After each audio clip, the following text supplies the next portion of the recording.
বিৰোধিতা আৰু সমৰ্থনৰ মাজত বি.আৰ. আম্বেদকাৰে ইয়াক সমৰ্থন কৰিলে।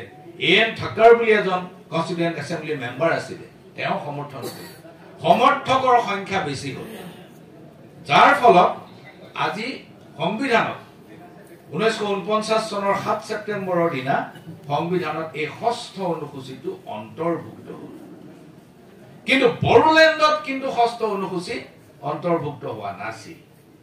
ৰূপনাথ বৰ্মাই 6ষ্ঠ অনুসূচী সমৰ্থন কৰিছিল, কিন্তু বড়োলেণ্ড 6ষ্ঠ অনুসূচীৰ অন্তৰ্ভুক্ত হোৱা নাছিল, কাৰণ বড়োলেণ্ড পিছত অহা এটা এণ্টিটি, পিছত অহা এখন চৰকাৰ, পিছত অহা এটা ব্যৱস্থা। স্বাধীনতাৰ সময়ত কেৱল মাত্ৰ মেঘালয়ে পাইছিল, মিজোৰামে পাইছিল, কাৰ্বি আংলঙে পাইছিল, ডিডেন এনচি হিলছ এতিয়াৰ ডিমা হাছাও, ত্ৰিপুৰাৰ একাংশই পাইছিল, জনজাতি অধ্যুষিত অঞ্চলসমূহে পাইছিল।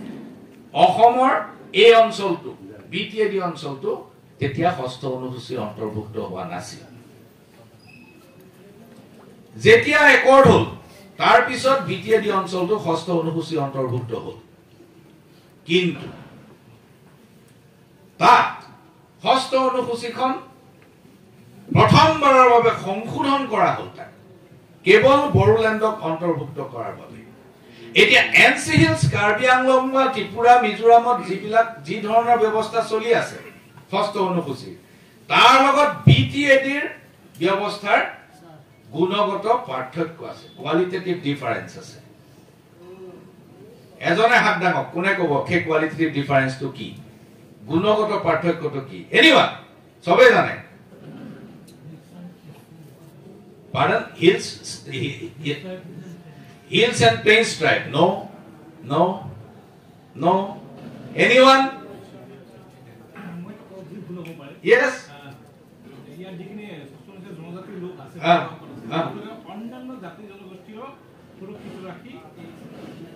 No.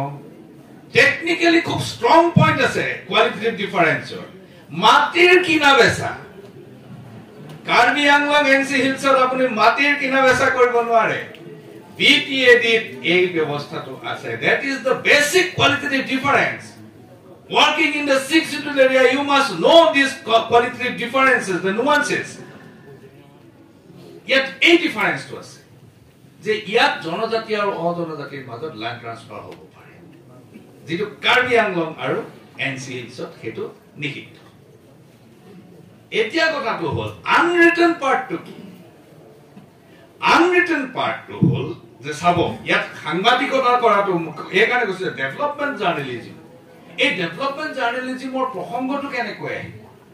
যে গভৰ্ণমেণ্টে ক্লেইম কৰিব যে আমি ডেভেলপমেণ্ট কৰিছো বহুত, গতিকে তোমালোকে ডেভেলপমেণ্টবোৰ প্ৰচাৰ কৰা। কিন্তু development is a normal process. এখন চৰকাৰ যেতিয়া থাকিব, development is a normal process. তাত সুকীয়াকৈ আকৌ ডেভেলপমেণ্টৰ কথাটো কেনেকৈ আহিব? বিয়া যেতিয়া মানুহে এবাৰ পাতে, তেতিয়া খুব ৰং ৰহইচ কৰি ডাঙৰকৈ পতা কথাটো বিয়া। কিন্তু বিয়াখন যদি প্ৰতিদিনে যদি ভাত খোৱা পানী খোৱা নিচিনাকৈ পাতি থকাৰ কথা হয়, তেতিয়াহ'লে তাত কোনো ৰং ৰহইচ কৰাৰ কথা নাই। উন্নয়ন এটা স্বাভাৱিক প্ৰক্ৰিয়া, কিন্তু উন্নয়নৰ সাংবাদিকতাৰ প্ৰসংগটো কেনেকৈ আহিল? প্ৰসংগটো এই কাৰণেই আহিল যে দীৰ্ঘদিন ধৰি ইয়াত উন্নয়নৰ কাম ব্যাহত হৈ আছিল। কিহৰ কাৰণে? কনফ্লিক্টৰ কাৰণে, সংঘাতৰ কাৰণে। আৰু এই সংঘাতৰ কাৰণে যে কাম বন্ধ হৈ আছিল বা উন্নয়ন প্ৰক্ৰিয়া বন্ধ হৈ আছিল, অকল সেইটো নহয়। এই সংঘাতে যিটো ছ'চিয়েল ফেব্ৰিক, যিটো সামাজিক বিন্যাস, এই সামাজিক বিন্যাসৰ বৰ ডাঙৰ ক্ষতি কৰিছিল। আপোনালোকে যিসকলে 6ষ্ঠ অনুসূচী অঞ্চলত কাম কৰি আছে, আপোনালোকে দুটা কথাৰ সদায় বেলেঞ্চত ৰাখিব লগা হয়। এটা হ'ল যে 6ষ্ঠ অনুসূচী অন্তৰ্ভুক্ত জনগোষ্ঠীসমূহৰ সুৰক্ষা, আনহাতে এই জনগোষ্ঠীৰ বহিৰ্ভূত মানুহবোৰৰ সুৰক্ষা। এই কথাটোৰ বেলেঞ্চটো সদায় মনত ৰাখিব লগা হয়, যিটো আন অঞ্চলৰ সাংবাদিকে এই কথাটো চিন্তা নকৰিলেও চলে। কাৰণ ইয়াত এইটো অত্যন্ত স্পৰ্শকাতৰ, অত্যন্ত স্পৰ্শকাতৰ এই বিষয়। Yes, in BTAD area, non-tribal cannot purchase the land of tribal, but tribal can purchase the land of non-tribal. But even that right also forbidden in the hills. হিলছত সেই ৰাইটটো নাই। Okay. এইটো ডনেট কৰিব লাগিব বা অন্য ধৰণে চলাব লাগিব, চেল কৰিব নোৱাৰে। এতিয়া ইয়াত কথাটো হ'ল যে এই যে সংঘাতটো, এই সংঘাতটো স্থায়ী কথা নহয়, কিন্তু সংঘাতৰ যিটো অবৈৰীমূলক যিটো কন্ট্ৰাডিকশ্যন, তাৰমানে দুটা ধৰণৰ কন্ট্ৰাডিকশ্যন থাকে। এটা হ'ল বৈৰীমূলক, এণ্টাগনিষ্টিক, আপোনাৰ মোৰ লগত কোনো সম্পৰ্ক নাই, একদম পেলেষ্টাইন ইজৰাইল, পুৰা সদায় যুদ্ধ। আৰু এটা হ'ল নন এণ্টাগনিষ্টিক কন্ট্ৰাডিকশ্যন, সেইটো চবতে থাকে। সেইটো এণ্টিটি, মই এজন মানুহ, মই যিধৰণে চলি আছো, আন এজন মানুহৰ লগত মোৰ এটা সংঘাত সদায় আছে।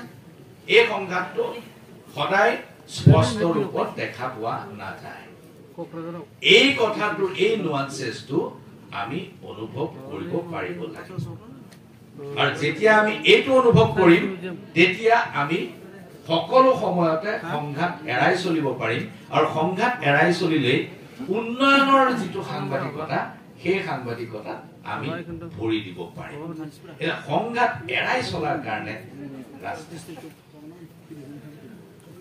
এটা সংঘাতৰ পূৰ্বৱৰ্তী অৱস্থা এটা থাকে, প্ৰি কনফ্লিক্ট, অৰ্থাৎ সংঘাতৰ অভিমুখে লৈ যোৱাৰ যিটো পৰিস্থিতি, আৰু এটা হ'ল কনফ্লিক্ট পিৰিয়ড, একেবাৰে সাংঘাতিক ধৰণৰ সংঘাত চলি থকাৰ পৰিস্থিতি, আৰু এটা হ'ল পোষ্ট কনফ্লিক্ট, ইটো হ'ল সংঘাতৰ পৰৱৰ্তী অৱস্থাৰ পৰিস্থিতি। এতিয়া সংঘাত নহবৰ কাৰণে সংঘাতৰ পূৰ্বৱৰ্তী পৰিস্থিতিটোত সাংবাদিকৰ দায়িত্বটো অত্যন্ত বেছি।